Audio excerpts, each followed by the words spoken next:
Okay, I'm going to get started by welcoming everyone. Welcome to Wat Tung. Nice to see everyone here. Welcome to everyone who's joining online as well. Today is what's called our Pali Canon and English study group, where we study the original words of the Buddha, helping you guys to understand the path to enlightenment. The Buddha learned how to train his mind through his own wisdom to be able to get to this enlightened mental state where the mind's completely peaceful, calm, serene, and content with joy.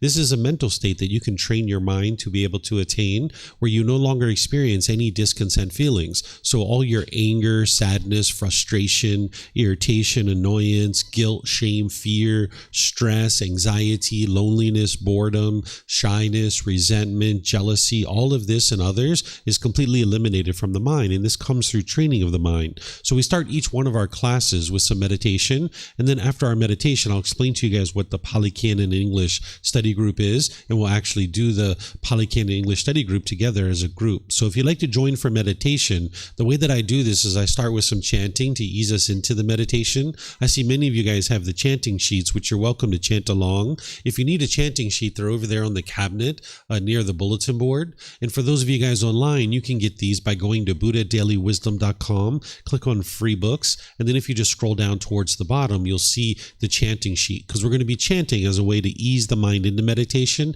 and get more benefit out of the meditation itself. Chanting during the lifetime of the Buddha was used as a learning tool to be able to commit the teachings to memory. Every 2 weeks, his students would come together and they would recite his teachings orally. This is the way they remembered his teachings, because everything he taught was oral. The technology to write things down didn't exist in that region of the world 2,500 years ago, so they needed some way to be able to remember his teachings. So they used chanting to be able to do that. So with the origins of chanting, you can see that this isn't a rite, a ritual, or a ceremony, or worship, or prayer, or anything like that. The Buddha never taught any of those things. If you've been exposed to those kinds of things as part of the teachings of the Buddha, it's actually not the teachings of the Buddha. Everything that he taught you is to train your mind to be able to experience this enlightened mental state. There's no amount of rites, rituals, ceremonies, worship, or prayer that's going to help you to improve the condition of your mind. So we use chanting as a way to ease the mind in the meditation and get more benefit out of the meditation itself. If you read the English translations, you're going to see a lot of appreciation, gratitude, and respect for the Buddha. And because of this, I don't think the Buddha actually even created these chants himself, because a Buddha wouldn't go around and say, here, chant these chants to me out of respect for me, because this would be arrogance or pride. This would be putting yourself above other people. And a Buddha would just look at themselves as being equal to everyone else. So the Buddha wouldn't have gone around and told people to chant these things to him. But if you learn from a teacher how to move from the anger and the sadness and frustration and all those other discontent feelings, and this teacher didn't want anything or expect anything from you, you might have a lot of respect and gratitude for that person too. So that's where I suspect these came from, either his students during his life or after his death, because the Buddha wouldn't have actually created these and asked his students to actually chant them. So if you would like to chant as I'm doing the chanting on the way in and the way out of meditation, you're more than welcome to join in. Once we're into the meditation, I'm then going to provide you some guidance, helping you to understand how to meditate while we're actually meditating. So I'm going to be instructing you in meditation and guiding you for a period of time. But then there's going to be a period of time where it's just quiet and we're just all meditating together. Everyone here at the temple and anyone joining online will just all be meditating at the same time. So during that period of time where it's quiet, I'm sure you're going to hear occasional sounds. This is quite normal. You might hear a car going by, or a bird chirping, or a dog barking. Someone here might sneeze or cough. This is very normal. You can't be in an environment where it's permanently quiet. If your mind craves permanent silence, when you hear a sound, you'll be frustrated or annoyed because your mind is craving permanent silence, and you live in an impermanent world. You're not going to be able to be in a world where it's permanently quiet during your meditation. You're going to hear occasional sounds. This is quite normal. And if you understand that, then you don't have to have a craving for silence. And now during your meditation, no matter what's happening around you, you can maintain your peace and your joy. But if you have a craving for silence during meditation, you will cause your mind to be annoyed or frustrated frustrated or agitated or some other discontent feeling. It's actually coming from your own mind. So there's going to be that period of time where it's quiet. Then we're going to come out of the meditation with some more chanting. And then that's where I'll start today's class. In terms of your body positioning for meditation, there's 4 positions that the Buddha taught: seated, lying, standing, and walking. And you would learn these different positions at different times because it's kind of like a tool belt that you're going to need to assemble a tool belt to be able to get to enlightenment. There's many tools that you're going to need, and the various positions are very helpful because your body can't be in the same position permanently. It's just not possible. You live in an impermanent world. This body is going to change and you're going to need different positions at different times. But oftentimes people are learning in the seated position. So I'll teach you guys a little bit about the seated position just to help you get started. And then you can learn these other positions at other times. So in the seated position, someone might be sitting on the floor in a chair. You might be on a bench or a sofa or a wheelchair. If you're at home or something like this, you could sit wherever you like. There's not just one way to actually sit. So what I'm going to share with you are just suggestions and things for you to consider. So don't take anything that I share as like a hard, fast rule that you have to sit this particular way, because there's multiple different ways to sit. There's not just one way. What's important is that you find what's comfortable for you. So if you're sitting on the floor, you might have some cushions under your rear. This is going to help to soften your seat. And then if you're going to bring your legs together in the cross leg position, you probably like to do that just lightly. Whereas if they're real tight, this can impede the circulation and cause pain in the lower body. Some people like to put their legs off the mat. This gets your hips up in the air and it lessens the angle at the hips, the knees, and the ankles, again allowing the circulation to flow. The Buddha put his right hand over his left with his thumbs together, and he put this into his lap. If this is comfortable for you, you could use it, but again, it's not about everyone doing it the same way. There's many options here. Some people like to put their palms on their thighs or on their knees. Some people put their palms up. Some people rest their hands comfortably in their lap. So you find whatever's comfortable for you. And those of you that might be in a chair, or on a bench, or a sofa, or a wheelchair, it's the same kind of thing, that you can sit however you're comfortable. Some people like to put their feet flat on the floor or lightly cross at the ankles, but you can see me here in a chair with my legs crossed, so this is an option as well. And then you can put your hands and arms wherever you like if you're sitting in a chair. In terms of your upper body, it's helpful if this is erect. With your sternum up and your shoulders back, it's going to help to keep the mind attentive and alert during the meditation. Whereas if you were slouched, the mind would have a tendency to be dull or lethargic. But if you're real rigid, the mind could be overactive or uptight. So you'd like the upper body to be in the middle, where it'll help keep the mind attentive and alert during the meditation. Because this is a dedicated, active, purposeful training session where you're eliminating certain unwholesome qualities from the mind and you're cultivating certain wholesome qualities in the mind. So you would like the mind to be attentive and alert during the meditation so that you can actively train it. It also helps you when your sternum is up and your shoulders are back to keep not only your mind attentive and alert, but to make it easy for you to breathe in through the nose and out through the nose. So again, I'm going to ease us into meditation with some chanting, and you guys are welcome to join in. Then I will come back in with some guidance to be able to help you. Arahang Samma Sambuddho Mahakawa Bhutang Mahakavanhang Apivateyami Savakato Mahakavata Tammo Dhammang Namasami Supatipano Mahakavato Savaka Sangho Sanghang Namami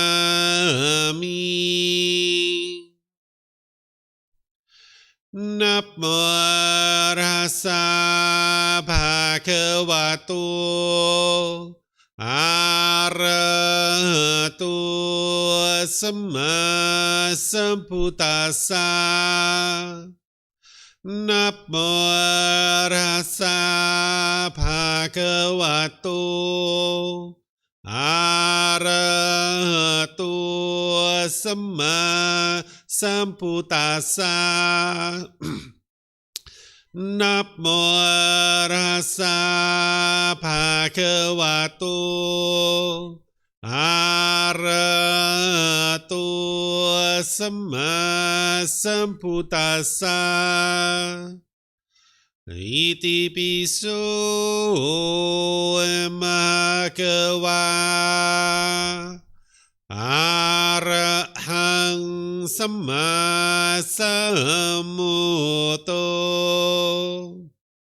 vicacaranang sammuno sakato rokawitu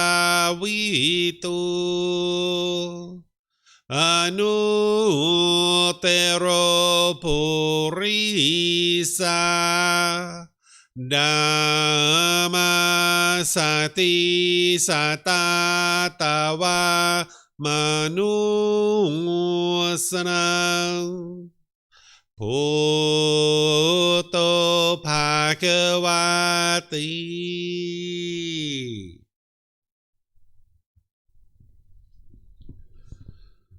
Okay, with the lower body and hands and arms comfortable,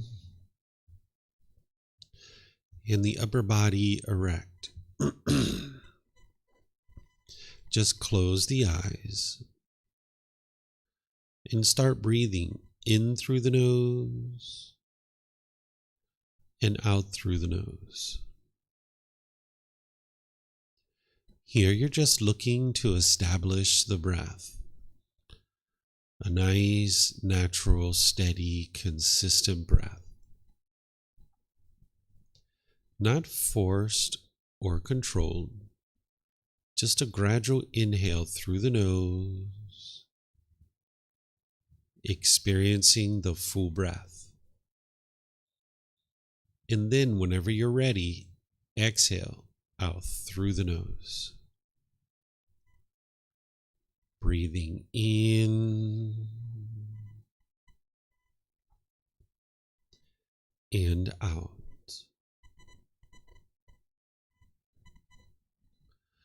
Breathing in and out.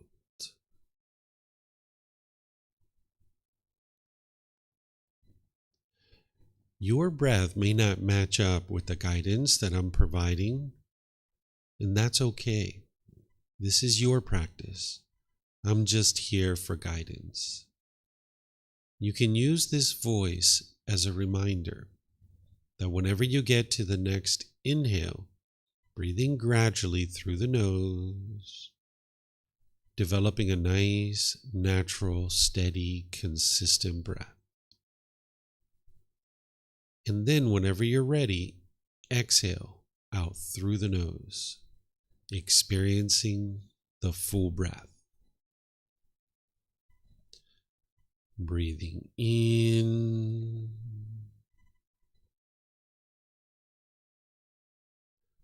and out.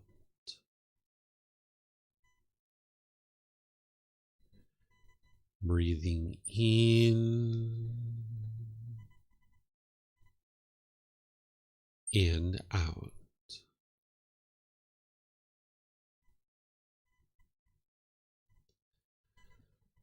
With the breath well established, start fixating the mind on the breath, either the sound of the breath coming into the nose or the sensation of air moving over the skin into the nose.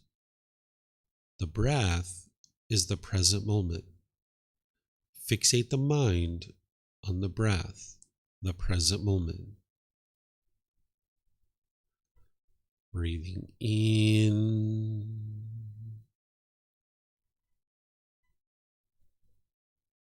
and out.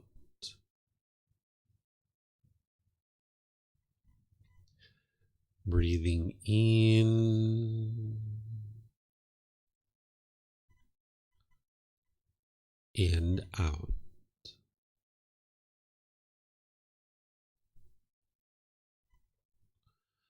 With the mind fixated on the breath, whenever you notice that it moves off the breath, Cut that off, let it go, and come back to the breath, the present moment. No need to observe the thought, label it, judge it, analyze it, or even try to figure out where it's coming from. Whenever you notice that the mind is moved off the breath, cut that off, let it go, and come back to the breath, the present moment. Breathing in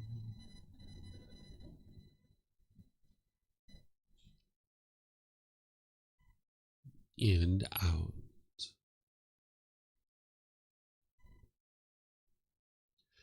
Breathing in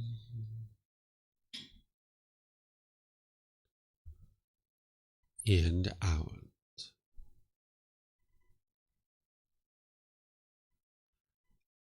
I'm going to be quiet now and let you do this work of focusing on the breath, cutting off and letting go anytime the mind moves off the breath. You have nowhere to go. There's nothing to do. No one needs you right now. This is your time to focus on the breath. Breathing in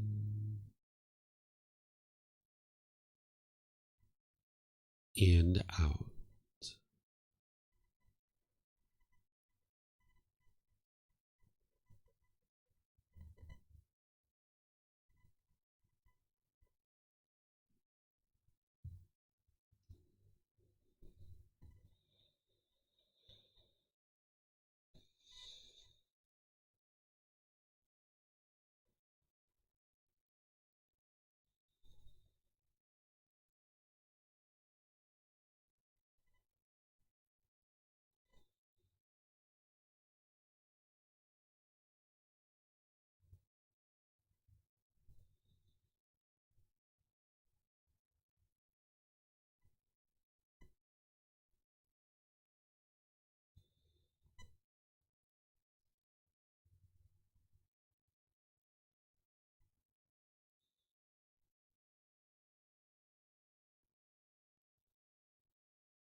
สัมมาสัมพุทโธมหากวา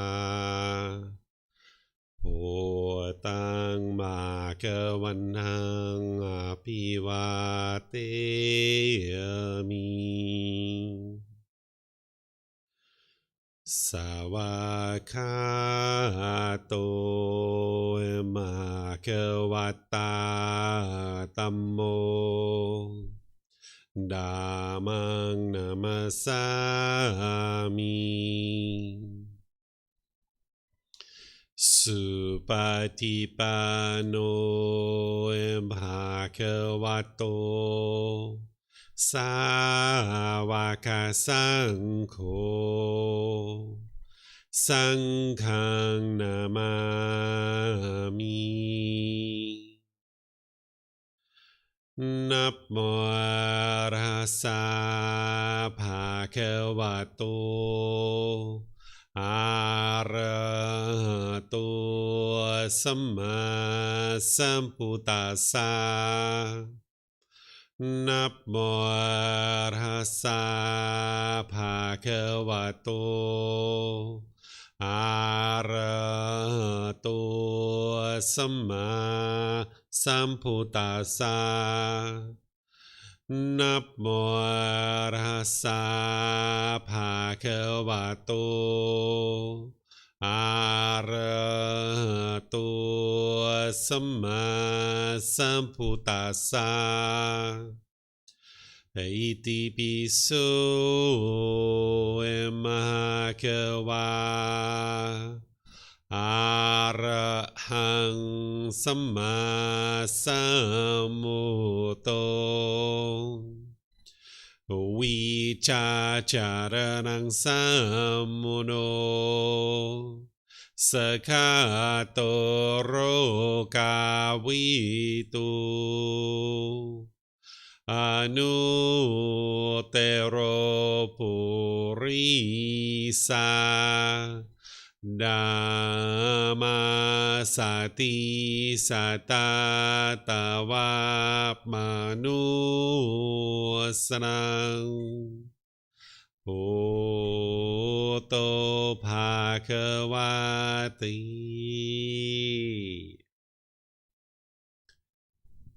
Okay, if you guys would like to slowly make your way out of meditation.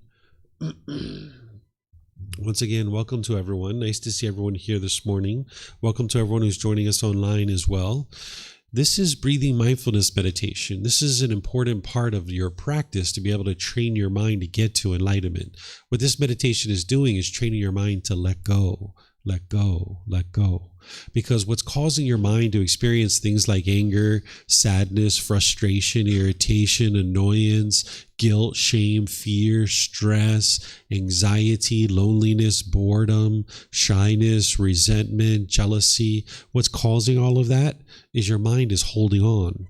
It's craving things to be a certain way. It's wanting and expecting things to be a certain way. And when you get things the way you want, you experience pleasant feelings like happiness, excitement, elation, thrill, exhilaration, euphoria, because your mind's getting what it wants.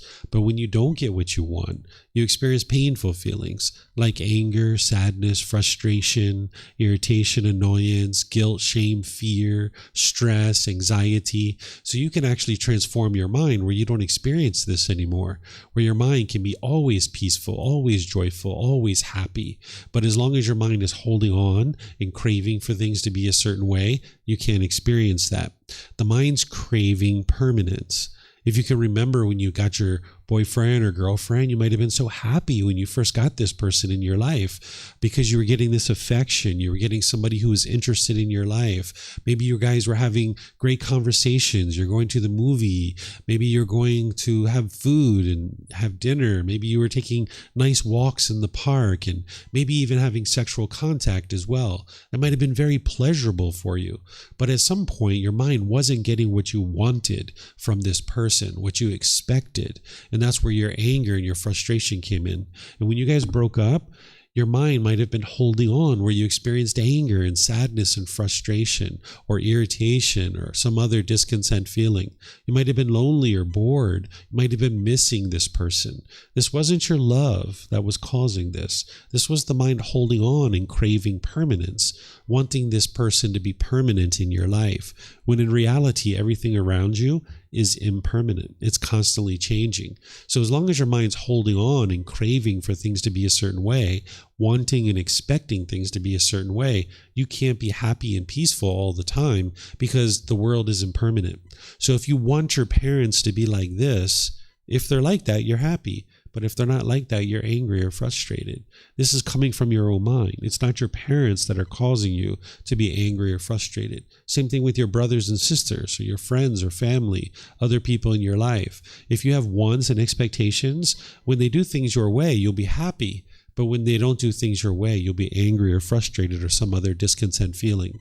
So the Buddha helps you to be able to see this, and you can independently verify that it's your own mind that's causing these feelings. This is why you can eliminate them, because it's not the outside world that's causing these feelings. As long as you keep thinking that it's the outside world that's causing these feelings, you'll never actually be able to fix it, because you'll go around the world trying to change other people. When you're getting angry and frustrated, if you think it's the outside world that's causing this, you might be pushing people away or pushing a situation away. You might have pushed family or friends out of your life, thinking that that's going to solve the problem. But you can see that that didn't solve your problem because you still get angry or frustrated or annoyed. Or you might be bitter and harsh and hostile towards people through your intentions, your speech, and your actions. It's almost like an animal growling and roaring at another individual. And this doesn't solve the problem either, because those people get angry and frustrated. They become hostile and bitter themselves, and they might put that back on you, or they might choose to leave out of your life. Or the third thing you might do, if you think that your painful feelings are coming from something external, is you might put your expectations on people and try to control them and force them to do things your way. And as long as you're doing this, you'll never be able to get to peace and joy and harmony in your relationships, because it's only a matter of time before someone does something opposite of what you expect. Because you live in an impermanent world, not everyone's going to do things your way. So if you can only be peaceful and happy around people who do things your way, there's only one person in the world who does things your way. Do you guys know who that is? Who's the person that does things your way? Yourself, right? So that's the only person that you can be happy with, but you're probably not even happy with yourself all the time, because you put expectations on yourself and you don't meet your own expectations, and then you're frustrated and annoyed with yourself, right? So if you continue to go around thinking that it's other people that are causing you to be frustrated or annoyed, you're not seeing the true problem. You're not seeing the cause of that problem. You're not seeing how to eliminate it. And you don't understand the path of how to eliminate it. And that's what the Buddha is actually teaching you, is he's helping you to be able to see how your mind experiences these feelings and how to actually eliminate them. So if you've been exposed to rites and rituals and ceremonies and worship and prayer and things like this associated with the teachings of the Buddha, he never taught any of those things. He actually taught you how to train your mind and get to this peace and joyful mental state called enlightenment. So what I do here is I share teachings with students to be able to help them understand that path. And then I support you and guide you in being able to accomplish the goal of getting to this enlightened mental state. And I have various programs here that help you to be able to do that. So there's a program on Sundays and Wednesdays called the Group Learning Program, where I go chapter by chapter in this first book of our book series. It's called Developing a Life Practice, The Path That Leads to Enlightenment. Every Sunday I do a talk on this book, and then on Wednesdays I do meditation and open up questions with students. So you can actually get this book for free. You can download it from our website. You can take it and go print it if you like. You can get printed versions here by just reimbursing us for our printing costs, so that we can then use that to go purchase additional books, or you can order it on Amazon. And this Sunday, tomorrow, I'm going to be on chapter 5, which is the core central teaching of the Buddha. is called the Eightfold Path. This is the path to enlightenment. If you're interested in eliminating your anger and your sadness and frustration and all those other discontent feelings like stress and anxiety and guilt and shame and fear and everything, you would need to know this teaching inside and out, backwards and forwards. So tomorrow morning at 9 a.m., I'm going to be sharing that. Then this afternoon, there's a course called Introduction to the Teachings of the Buddha. It's just 3 hours. It starts at 1 p.m. and it goes until 4, where I'm going to be introducing students to the teachings of the Buddha, kind of looking at them from afar. But then we're going to actually go into his very first teaching called the Four Noble Truths. In this teaching, you'll understand the problem that he discovered in the mind, the cause of that problem, the elimination of it, and the path forward of how to actually fix it. So I'm going to be doing that today at 1 o'clock. And then we have various programs like on Monday, I'm going to be starting a Foundation in the Path to Enlightenment course, which is 9 to 3 p.m. Monday through Friday, where it's a really good foundation for students to be able to understand what the Buddha taught in the path to enlightenment. And there's other retreats and courses and stuff like this, and it's all available at no cost for you. Today's class is called the Pali Canon and English Study Group, where we study volumes 2 through 13 of our book series. And it's about a 1.5-year program to gradually go through and learn all of the different teachings of the Buddha. So all the other programs we have, it kind of helps you to get a really nice framework, a really nice foundation. And then the Pali Canon and English Study Group helps you to kind of fill that in. So if you are just learning the teachings of the Buddha for the first time, or this is the first time you've been here, this isn't typically the place where most people will start, and that's okay that you're here because you'll learn plenty today, but oftentimes people will start in one of these other programs. Today we're in volume 11, chapter 71. This is where we actually study the words of the Buddha more as a study group, where all the other programs I teach in a more traditional method, where I'll be teaching for 15, 20, 30 minutes, opening up for questions, and then I'll teach another 15, 20, 30 minutes, then open up for questions. This particular program, what we do is we take one of the chapters of the Buddha. This is chapter 71 in volume 11, and I invite somebody to read this. This one you can see is about, about 2.5 pages or so.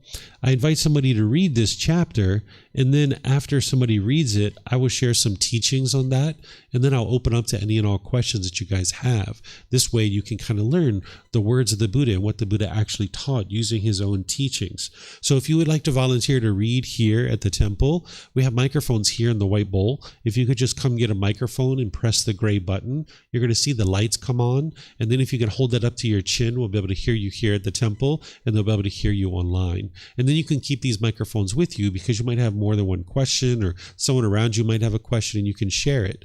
And then if you're not using it, if you could just turn it off, that would be great. And for anyone who's in Zoom, you can volunteer to read these chapters by electronically raising your hand. And then all you need to do is unmute your microphone, and we'll be able to hear you here at the temple, and they'll be able to hear you throughout the live stream. And then when we get to the question period, it's the same thing. If you guys could use the microphones here, and then anybody online, you can put that into Facebook, YouTube, or Zoom in the comment section. I'll be able to see that. Or in Zoom, you can electronically raise your hand and ask any and all questions that you like. So is there anybody who would like to volunteer to read this first chapter?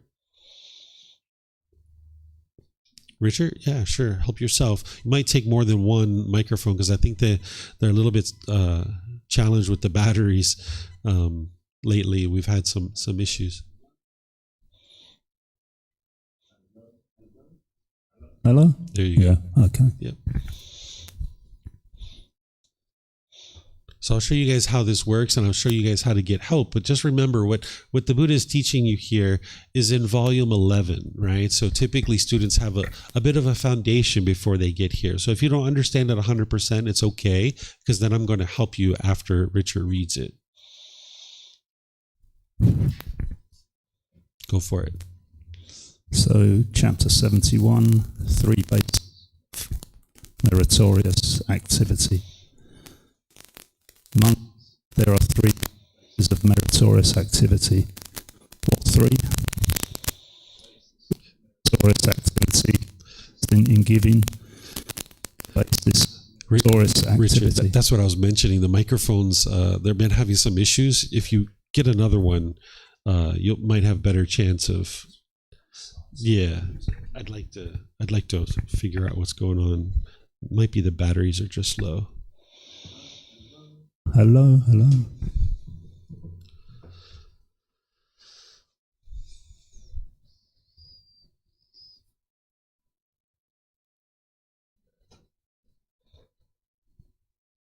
So, chapter 71, 3 bases of meritorious activity. Monks, there are these 3 bases of meritorious activity. What 3? The basis of meritorious activity consisting in giving, the basis of meritorious activity consisting in virtuous behaviour, and the basis of meritorious activity consisting in meditative development.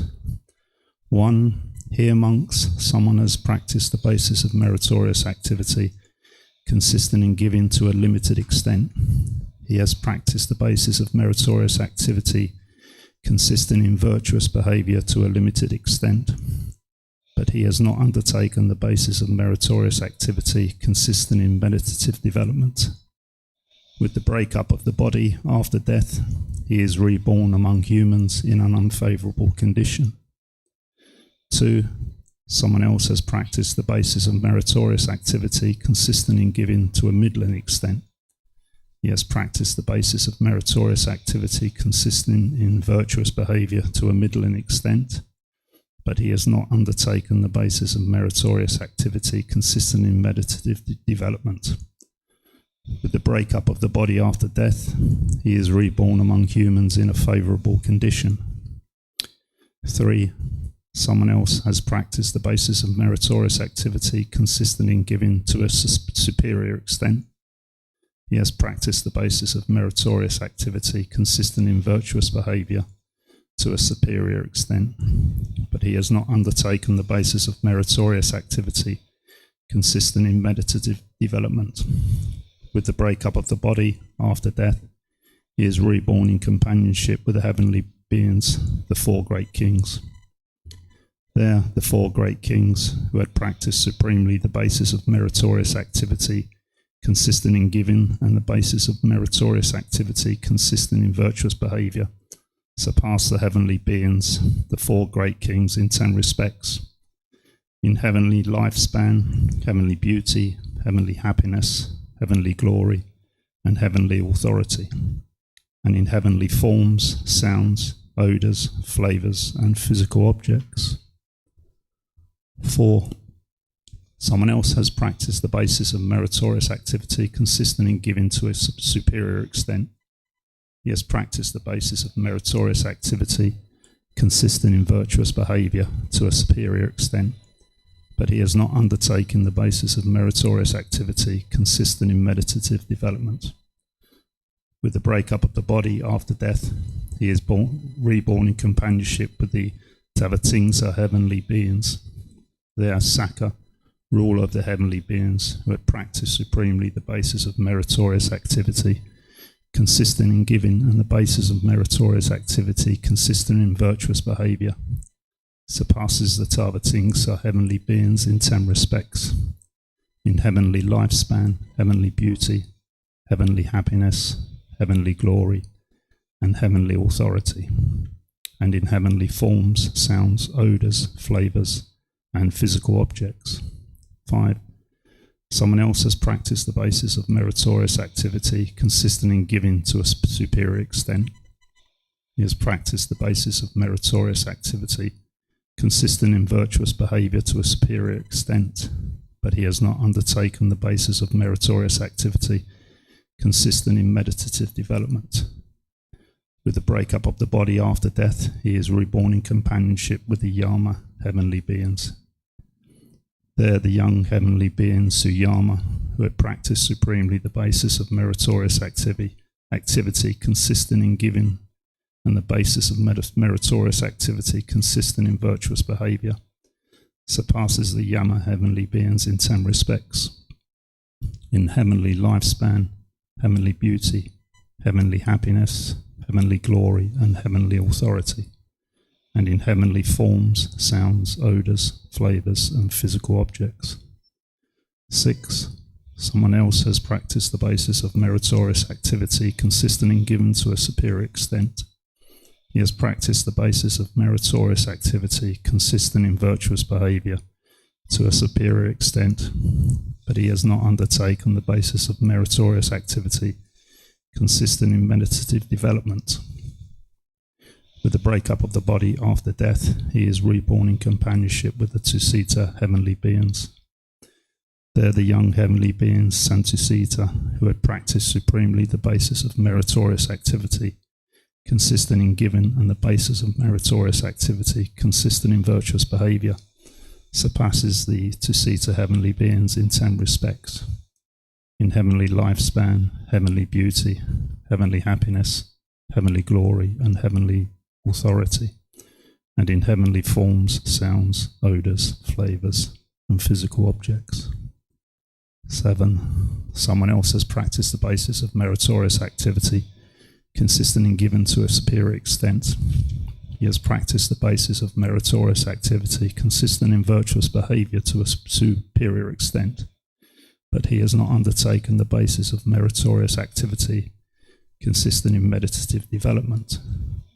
With the breakup of the body after death, he is reborn in companionship with the heavenly beings who excite in creation.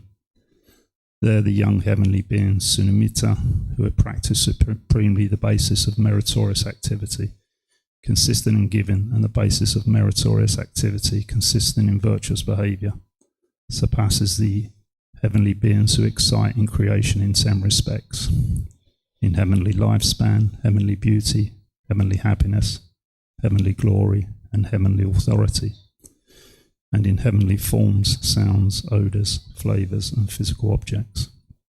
8. Someone else has practiced the basis of meritorious activity, consisting in giving to a superior extent. He has practiced the basis of meritorious activity, consisting in virtuous behaviour to a superior extent, but he has not undertaken the basis of meritorious activity, consisting in meditative development. With the breakup of the body after death, he is reborn in companionship with the heavenly beings who control what is created by others. There the young heavenly beings, Vasavati, who had practiced supremely the basis of meritorious activity, consisting in giving, and the basis of meritorious activity, consisting in virtuous behaviour, surpasses the heavenly beings who control what is created by others in 10 respects: in heavenly lifespan, heavenly beauty, heavenly happiness, heavenly glory, and heavenly authority, and in heavenly forms, sounds, odours, flavours, and physical objects. These monks are the 3 bases of meritorious activity. Okay, thank you, sir.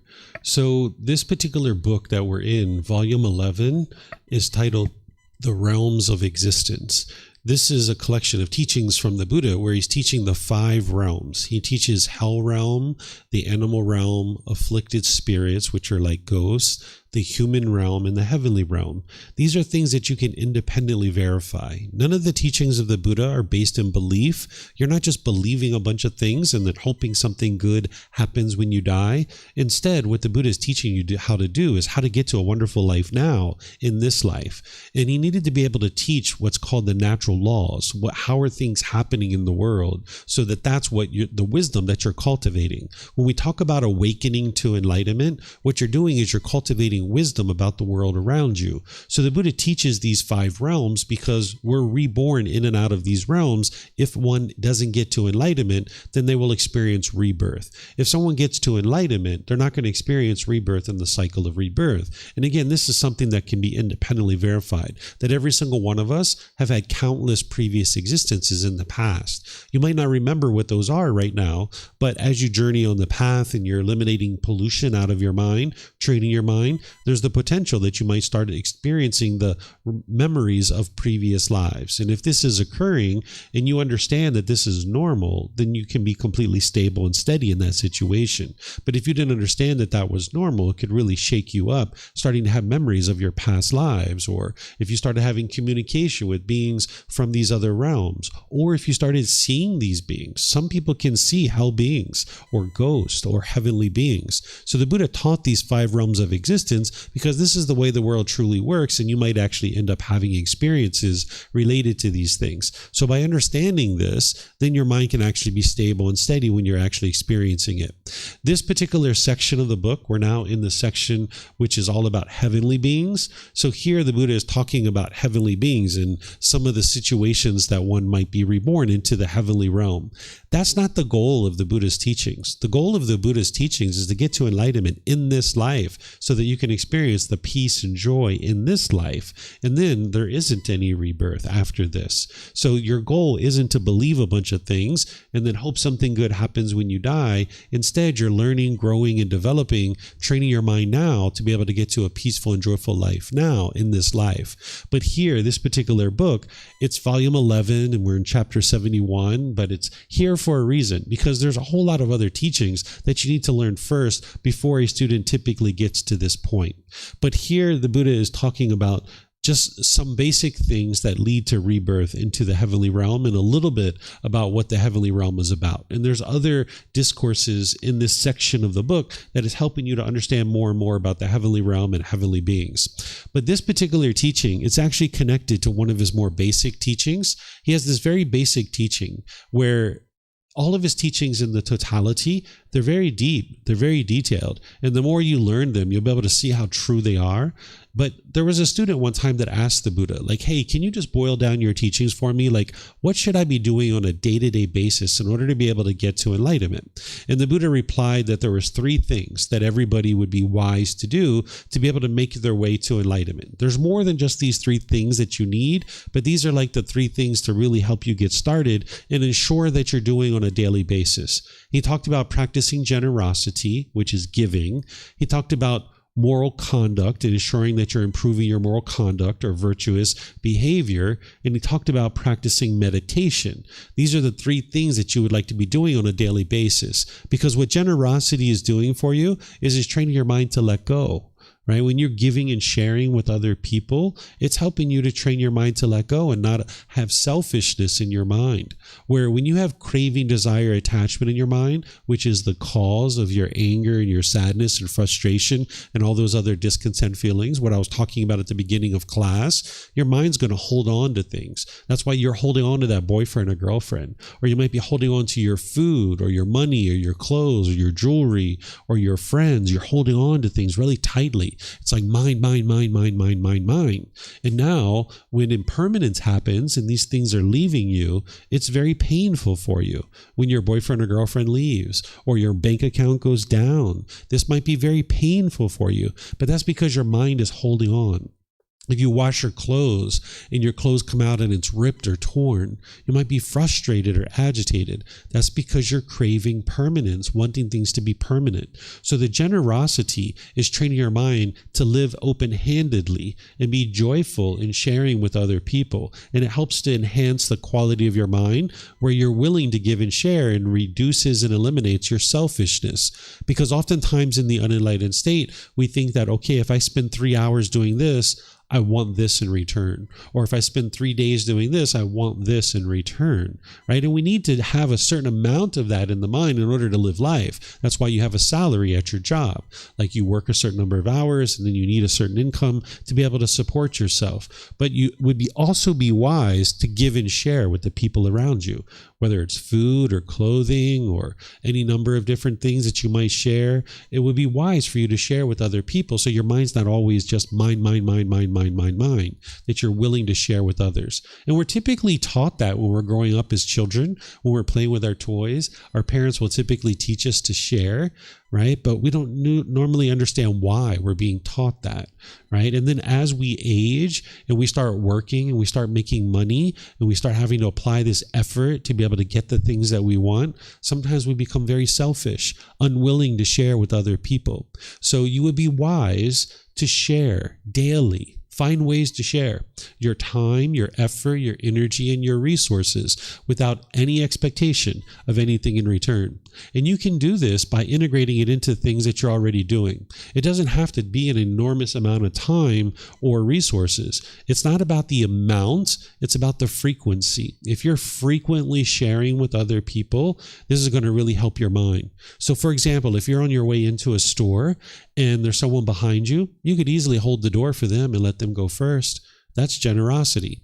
But if you're standing there with an expectation that they will say thank you and they don't say thank you, you'll be frustrated. You'll be agitated or annoyed. You might have experienced that, where you've held the door for someone and then they walk through and they don't say thank you, and now you're frustrated or agitated or annoyed. That's because your mind had an expectation. It wanted everybody who walks through the door to say thank you. That's the craving for permanence that the mind has. And not everybody's going to say thank you when they walk through the door. It's just not possible. So you can practice pure generosity where you don't want anything in return, not even a thank you. That way you can do things like hold the door. And if they say thank you, great, that's fine. But if they don't, that's okay too. That you're not wanting anything from this person. You're practicing generosity because it's enhancing the quality of your mind. Or say you're at the market buying yourself some mangoes, right? Well, maybe you know that your neighbor likes bananas and there's some bananas right there next to the mangoes. Take an extra 30 seconds or a minute and put those bananas into your bag, and now you've got some generosity you can share with your neighbors, right? So it doesn't have to take you an enormous amount of time to be able to share with other people. And the Buddha teaches that frequently sharing is what's important. So let's just say you were going to donate $500 once a year to a children's orphanage. That's not going to have as much benefit as if you did like $1 a day. Each day you're having to train your mind to let go. This is why here in Thailand, you'll see donation boxes at pretty much everywhere you go, because people go around and they'll put 10 baht or 20 baht or whatever it is. Maybe over the course of their day, they've shared 100 baht, but they've had to let go maybe 5 or 10 times during their day, having to let go of this money and training the mind to not hold on to it very tightly, because that's going to cause you discontentedness. When your bank account balance is here, you'll be really happy. But when it drops down here, you'll be frustrated or agitated or annoyed. That's because the mind's craving this permanence. So you can share your time, your effort, your energy, and your resources with people around you without any expectation of anything in return. And this is something you would like to do frequently on a daily basis. And it's going to help train your mind to let go and ultimately help you get to more peace and joy, where you're not holding on to things so tightly, craving permanence. Then the Buddha teaches you to have this virtuous behavior, or this wholesome moral conduct, this wise moral conduct. Because there's certain moral conduct that you have right now that is unwise. If you're being bitter and harsh and hostile to people around you, you might think that you're justified in that behavior and that conduct, because you might think that other people are causing you to be angry, but they're not actually the ones causing you to be angry. It's your own mind that's doing that. So when you're bitter and harsh and hostile with the people around you, it's just going to damage your relationships. The people that you're closest to, like your parents, your siblings, your life partner, your children, people like this, you'll probably find it more challenging in those relationships because you have a craving, desire, attachment for those people to be a certain way. So now your moral conduct is such that you might be bitter and harsh and hostile in those situations. But the Buddha teaches you how to have good, wholesome moral conduct, where you're not lying, you're not stealing, you're not having sexual misconduct, you're speaking in ways that are wise, you have wholesome intentions, speech, and actions. And this is going to produce better and better results in your life. Because as long as you're putting out unwise moral conduct and causing harm to others, this harm is going to come back to you. So in that core central teaching that I'm going to be sharing tomorrow, the Eightfold Path, that's where you're going to learn about this wholesome moral conduct, this wise moral conduct that the Buddha teaches you to be able to ensure that when you're interacting with other people, you do so in a wise way so that you'll have improved results. Because in terms of getting to peace and joy in this enlightened mental state, how would you be able to do that if people are constantly being bitter and harsh and hostile with you? Well, if people are being bitter and harsh and hostile with you, that's because you're putting out a certain amount of that. If you put out bitterness, harshness, and hostility in your relationships, that's all going to come back to you. You can look at the relationships that you have the most challenges in. You can see that you're bitter, harsh, and hostile, and those people are bitter, harsh, and hostile to you too. But when you start cleaning up your mind and you start training your mind and be able to get to the point where you're making wise decisions about your moral conduct, over time, you'll be able to transform your mind and transform your relationships, where you're no longer being bitter, harsh, and hostile. And then those relationships will clean up more and more, and you won't have bitterness and harshness and hostility coming back to you. So if you think about, like, if you had an oil pipe and this oil pipe had busted and it's spewing oil all over the world, well, you're not going to go clean up the mess on the ground first. You're going to shut down the oil pipe so it's no longer spewing oil all over the world. Then you're going to go clean up the mess, right? So this is what the Buddha teaches you, is to shut down your unwise moral conduct so that you're not continuing to spew this harm all over the world. Because as long as you're spewing harm into the world, this harm is going to come back to you.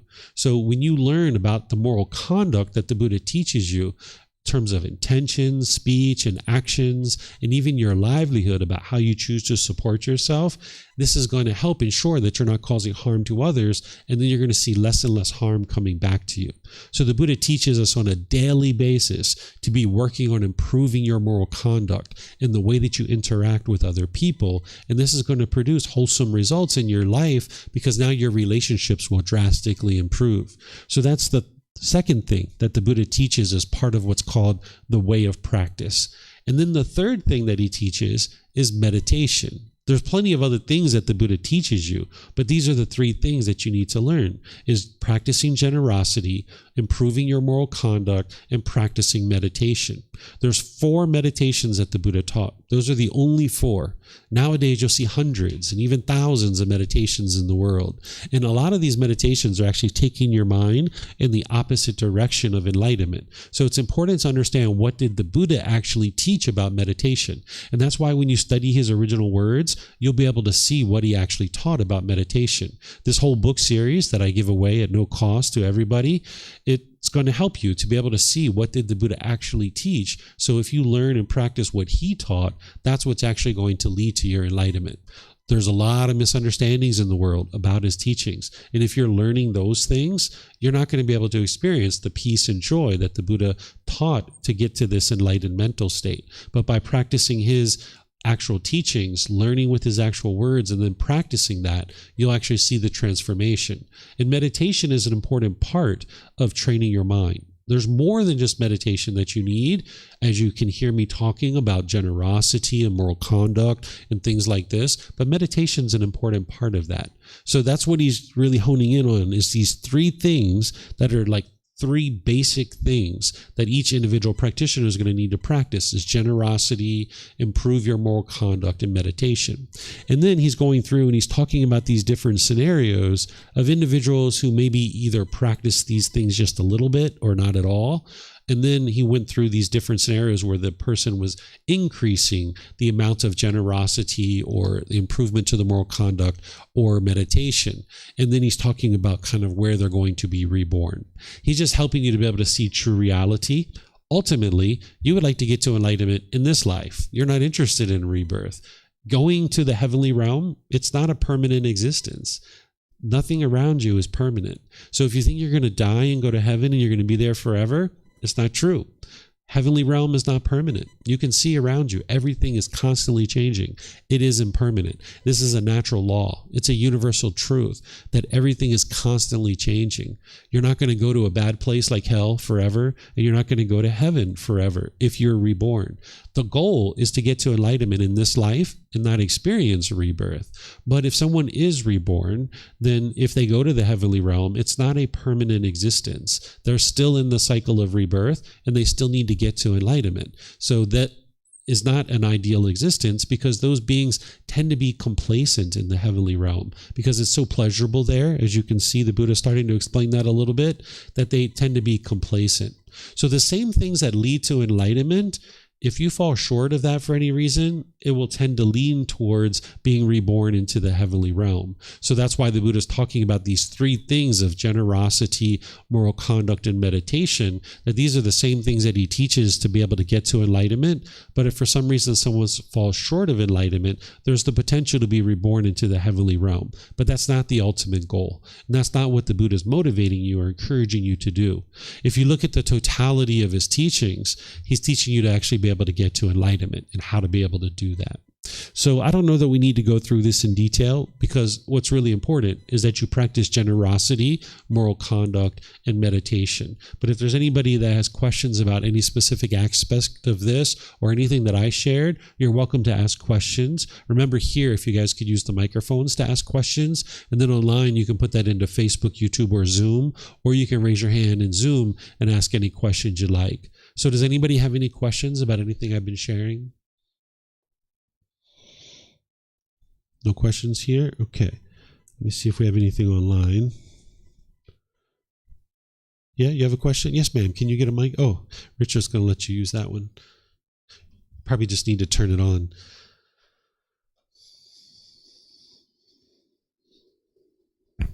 Hey, hello.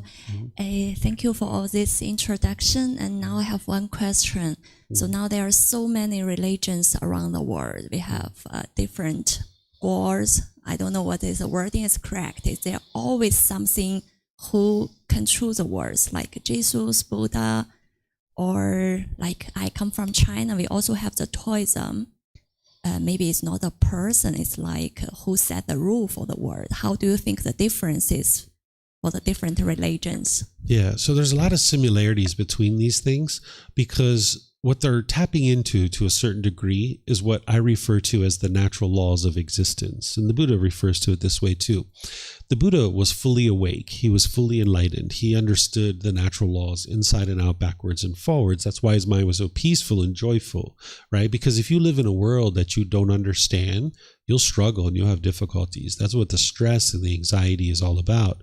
So the Buddha, having fully awoken and understood these natural laws very clearly, he explained them very clearly, and he kind of gives you a complete package of this is what the natural laws are, and this is what's going to lead to enlightenment. But you can see people like Jesus, Prophet Muhammad, and others, they've kind of tapped into these natural laws to a certain degree, and they explain them in a certain way. Sometimes you get a lot of belief or rules or commandments and things like this. The Buddha never taught this way. He didn't teach rules and commandments. He wasn't trying to convince you to do anything. He wasn't guilt, shaming, or fearing you into doing anything. And he never taught you to believe anything. He said, investigate and examine my teachings, because he understood in order for you to experience this peace and joy of enlightenment, you need to cultivate wisdom. And when you have belief, there's no wisdom, because belief, you don't know it's true or false. You're just believing something because someone convinced you to believe it, or you convinced yourself to believe it. So you don't really know what's true or false. So you're still left with this lack of wisdom or this misunderstanding or this confusion that's in your mind. But when you investigate and examine teachings, you reflect on them to independently verify them, and you practice them, training your mind. This is what's going to produce the wisdom. And now you can actually see the way the world's constructed, and you can navigate it more peacefully. But you're going to see some commonalities between some of these traditions, because in one way or another, they're all tapping into these natural laws to a certain degree. But because their mind wasn't fully awake like the Buddha, they didn't necessarily explain it in the same way as him. So you will see things in Jesus's teachings, Prophet Muhammad's teachings, even Hinduism, Taoism, you mentioned, all these different things, Judaism. You'll see some commonalities between them.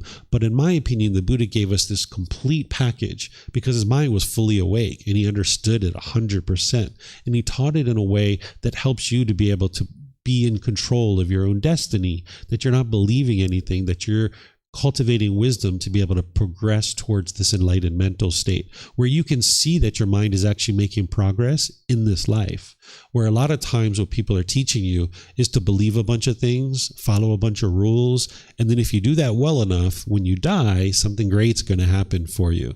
Where the Buddha is teaching you how to get to that wonderful life now, right now, and you can actually see that it's working, because there are certain situations where you were once angry or frustrated or sad or whatever, and now when you're experiencing that same thing with an improved mind that you've been training, you're like, whoa, these teachings are working, because I can see I used to be so angry in this situation and now I'm not.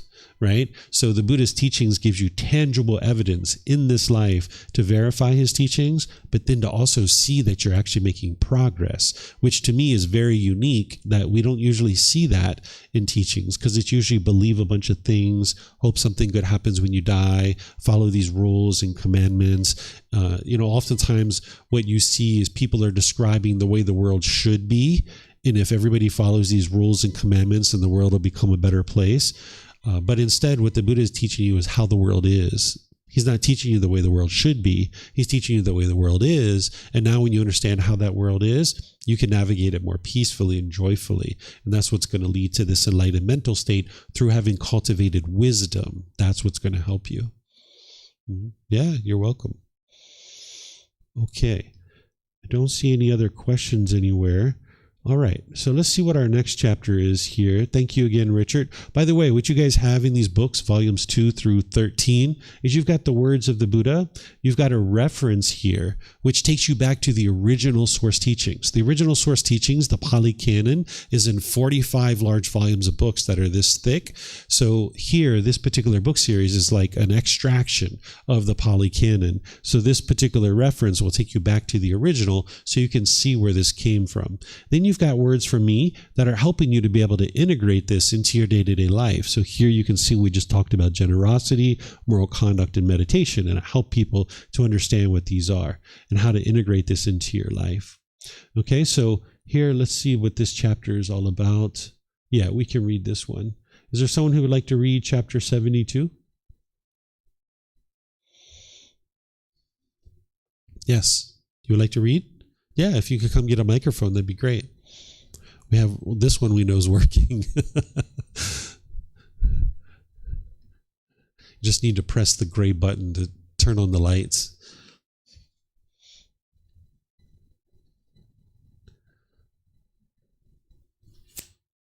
So this is called the generous one would surpass the other. Mm-hmm. Here, Venerable Sir, there might be two disciples of the perfectly enlightened one, equal in confidence, virtuous behavior, moral conduct, and wisdom, but one is generous while the other is not. With the breakup of the body after death, they would both be reborn in a good destination, in a heavenly world. When they have become heavenly beings, would there be any distinction or difference between them? There would be, Sumana, the perfectly enlightened one said. The generous one, having become a heavenly being, would surpass the other in 5 ways. In heavenly lifespan, heavenly beauty, heavenly happiness, heavenly glory, and heavenly authority. The generous one, having become a heavenly being, would surpass the other in these 5 ways. But if these two pass away from there and again become human beings, would there still be some distinction or difference between them? There would be, Samana, the perfectly enlightened one said. When they again become human beings, the generous one would surpass the other in 5 ways. In human lifespan, human beauty, human happiness, human fame, and human authority. When they again become human beings, the generous one would surpass the other in these 5 ways. But, Venerable Sir, if these two should go forth from the household life into homelessness, would there still be some distinction or difference between them? There would be, Samana, the perfectly enlightened one said. The generous one, having gone forth, would surpass the other in 5 ways. He would usually use a robe that has been specifically offered to him, seldom one that had not been specifically offered to him. He would usually eat alms food that has been specifically offered to him, seldom alms food that had not been specifically offered to him. He would usually use a lodging that had been specifically offered to him, seldom one that had not been specifically offered to him. He would usually use medicines and supplies for the... Do we lose our batteries? He would use... I think we lost the batteries. The batteries are impermanent, just like the Buddha said. We have some more mics here. If you could get one. That way the people online will be able to hear you. We can hear you here, but the folks online won't be able to hear you. And I can take that from you. I'll attend to this after class. Yeah, the batteries are dead.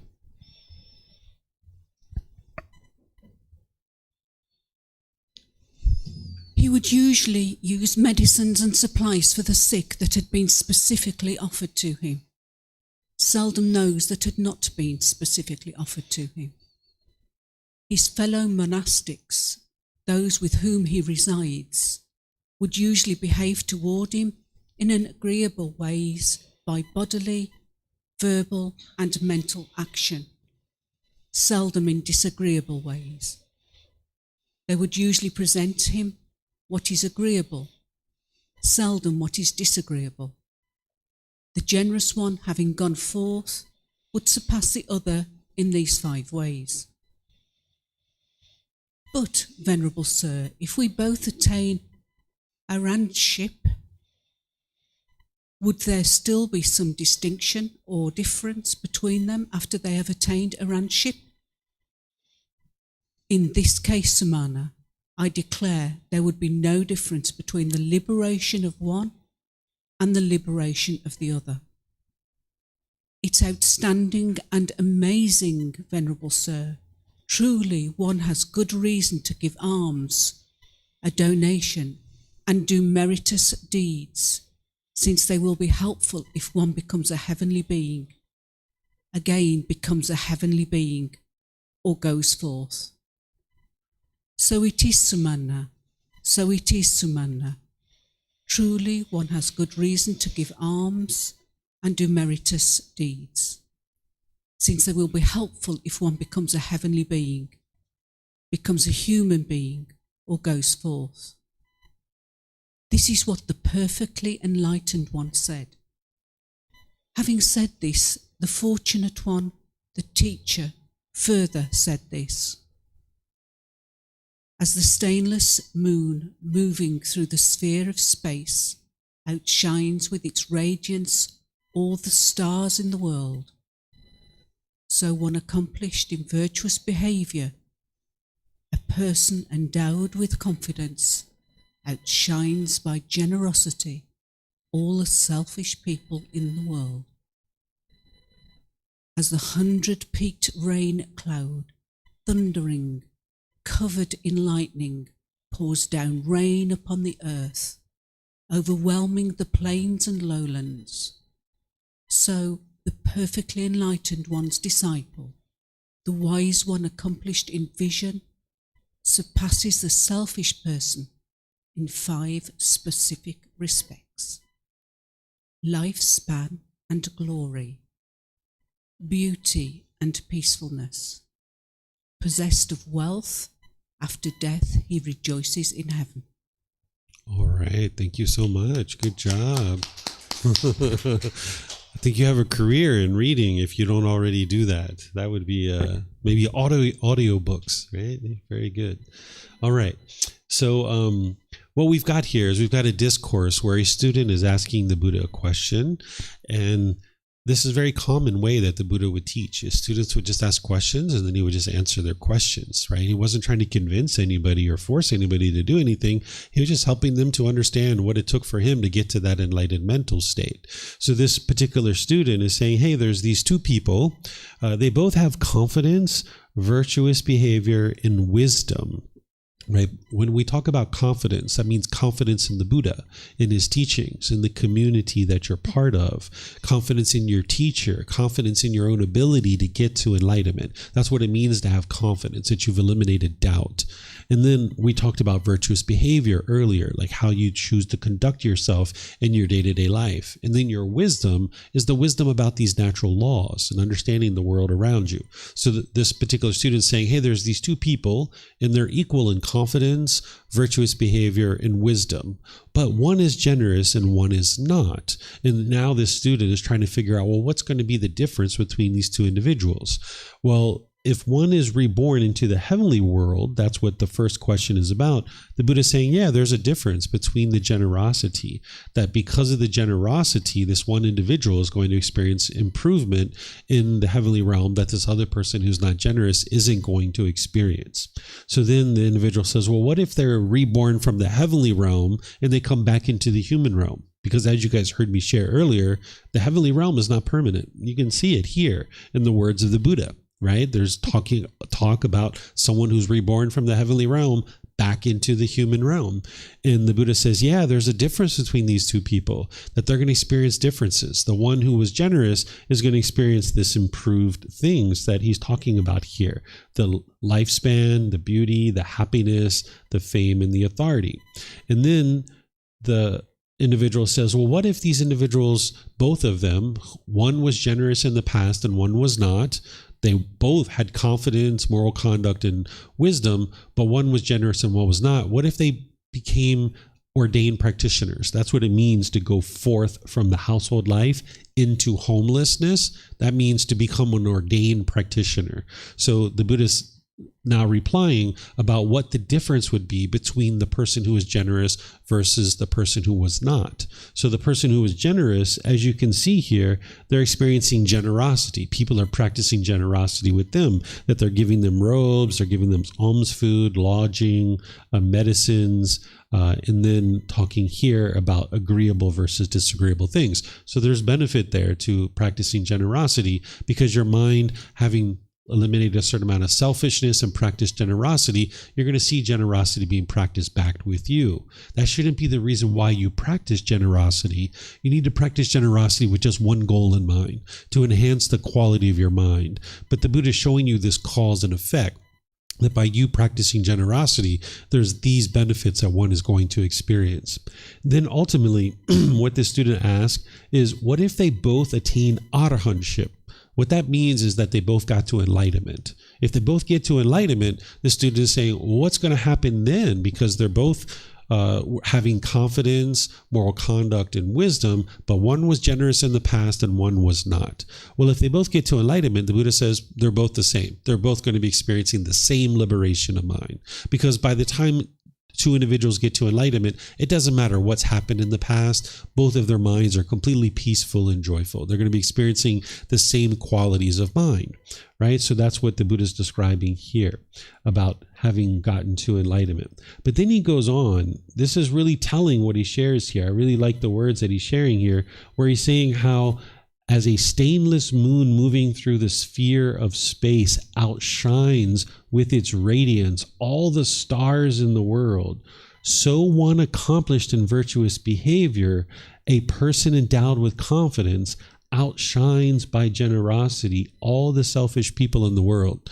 That's not your goal, to go out into the world and look better than everybody else. That would be like conceit and arrogance. But what the Buddha is saying is that if you practice generosity in your day-to-day life, it's going to produce wholesome results for you. So say, for example, you work for a company of 100 people. And let's just say every once in a while, maybe once a month, once every 2 weeks, you bring in some bagels or some fruit or something like this, maybe some donuts to be able to share with your coworkers. This is going to be really good for you because you're practicing generosity, you're giving and sharing with the people around you, and now it's going to help you to build a wholesome reputation amongst your coworkers. Of course, you shouldn't be practicing generosity because you want that wholesome reputation, but that is what it's going to be able to do for you. You would like to practice generosity because it's enhancing the quality of your mind, and you don't have any expectation of anything in return. If you practice generosity with the expectation of improving your reputation, then it's not going to go well for you because you don't have pure intentions behind it. But that's what the Buddha is saying here, is that if you're generous at work, in your neighborhood, amongst your neighbors, in your family life and things like this is going to help you to be able to have wholesome relationships. And he talks about generosity in other parts of his teachings as well. Here he's talking about it in terms of rebirth and the heavenly realm and things like this. But there's other places where he talks about it in much more detail. In fact, volume 13 of our book series is all about generosity. And he shares all the different benefits of having practiced generosity. So this is an interesting chapter here to help you see how generosity is so important in this life, because it helps you to get to enlightenment, but also it's beneficial should somebody be reborn as well. But remember, that's not the goal. That's not what the Buddha is guiding you to be able to do. He's guiding you to be able to get to enlightenment in this life. But if you fall short of that, there's the potential of rebirth, and you can see that the improvement to the condition of your mind in this life is going to help you in future lives as well. So any questions on this particular chapter here? Anything? Yes, ma'am. You still have the mic? Yeah. It's still on. Yeah, you just turned it off. Yeah, it was still working. You actually turned it off. Okay.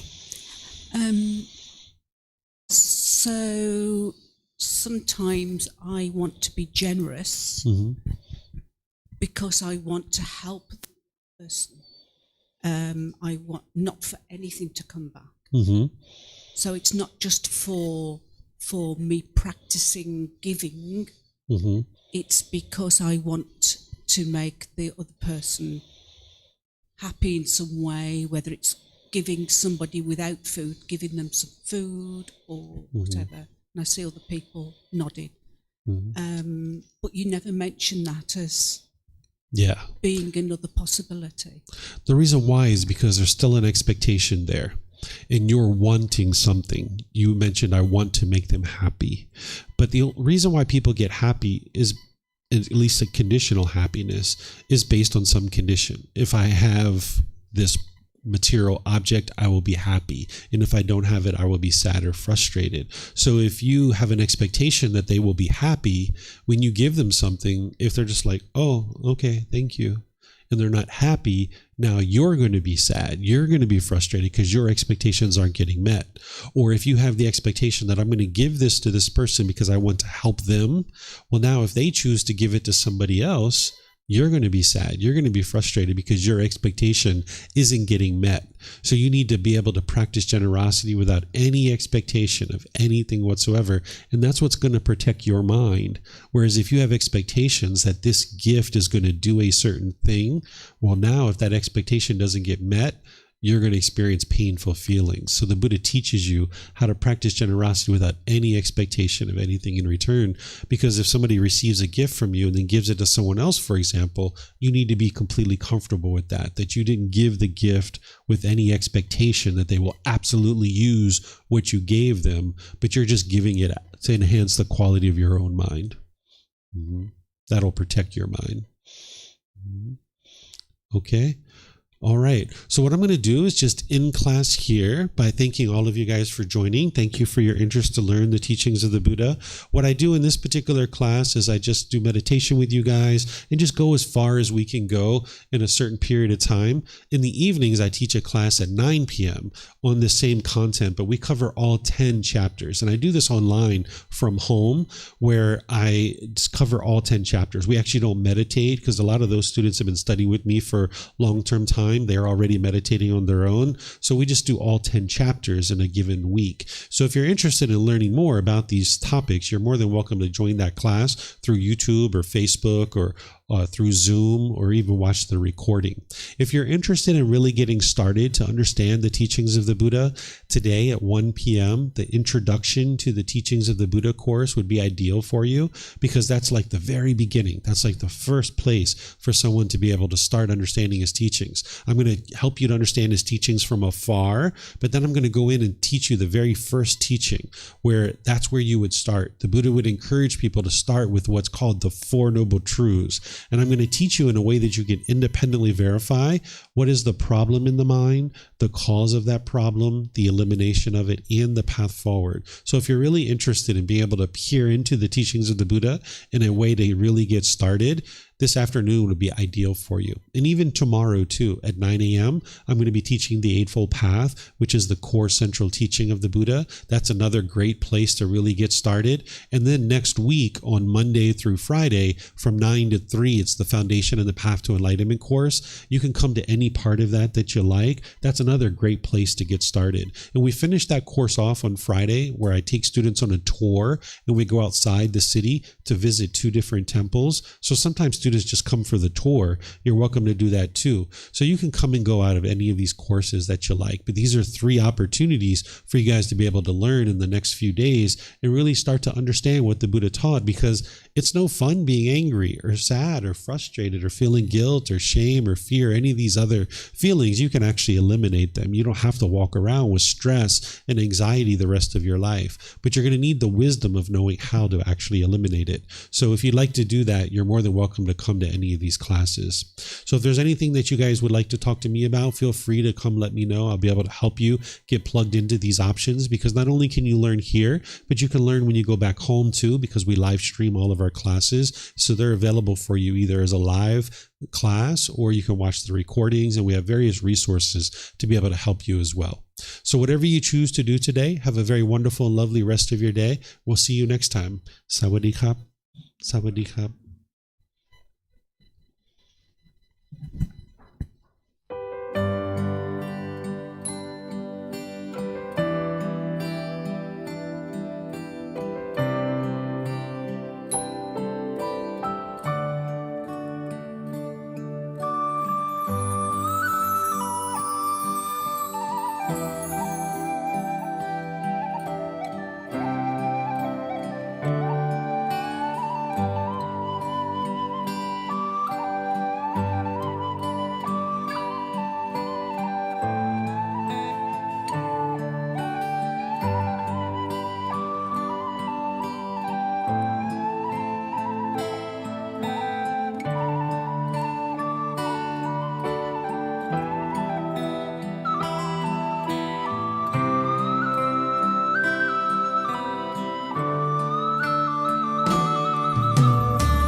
Thank you again for watching.